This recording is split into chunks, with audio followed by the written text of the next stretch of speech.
Supreme court ने सोमवार को तिरुपति लड्डू विवाद से जुड़ी याचिकाओं पर सुनवाई की। कोर्ट ने कहा कि भगवान को राजनीति से दूर रखा जाना चाहिए। सुप्रीम कोर्ट ने आंध्र प्रदेश सरकार के वकील से भी इस दौरान कई सवाल पूछे। कोर्ट ने कहा कि लैब रिपोर्ट से पता चलता है कि जिस घी की जांच की गई थी वह रिजेक्ट किया गया घी था। इसके अलावा कोर्ट ने राज्य सरकार से पूछा कि एसआईटी जांच का आदेश देने के बाद प्रेस में जाने की क्या जरूरत थी। सुप्रीम कोर्ट ने आंध्र प्रदेश सरकार से पूछा, एसआईटी जांच के नतीजे आने तक प्रेस में जाने की क्या जरूरत थी। सुब्रमण्यम स्वामी द्वारा दायर एक याचिका का प्रतिनिधित्व करने वाले वरिष्ठ अधिवक्ता राजशेखर राव ने कोर्ट में कहा कि वे एक भक्त के रूप में यहां आए हैं और प्रसाद में संदूषण के बारे में प्रेस में दिए गए बयान के दूरगामी परिणाम हो सकते हैं। वकील ने कहा कि इससे कई अन्य मुद्दे उठ सकते हैं और सांप्रदायिक सद्भाव बिगड़ सकता है। ये चिंता का विषय है। अगर भगवान के प्रसाद पर कोई सवालिया निशान है तो इसकी जांच होनी चाहिए। पति की घटना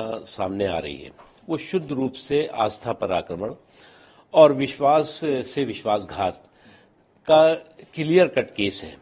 और मुझे लगता है कि ये जो आस्था पर आक्रमण और विश्वास से विश्वासघात की षड्यंत्र साजिशें और गुनाह जिन्होंने किया है उन्हें माफ नहीं किया जाना चाहिए। सर, वहाँ के जो एक्स सीएम हैं जगनमोहन रेड्डी, उनके खिलाफ भी कई सारे स्टेटमेंट्स आ रहे हैं। मुझे ये बहुत बड़ा, मैं तो इसलिए कह रहा, विश्वास के साथ विश्वासघात है।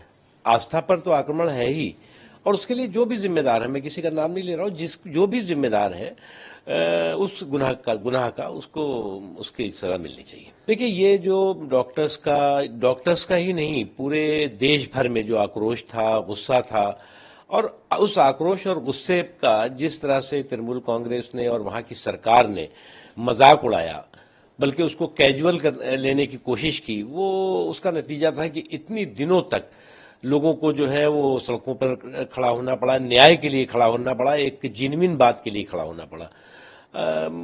मुझे लगता है कि बहुत बैड हैंडलिंग की, और साथ ही साथ जो संदेश था, वो संदेश जो है गुनाहगारों को सजा देने का नहीं, बल्कि गुनाहगार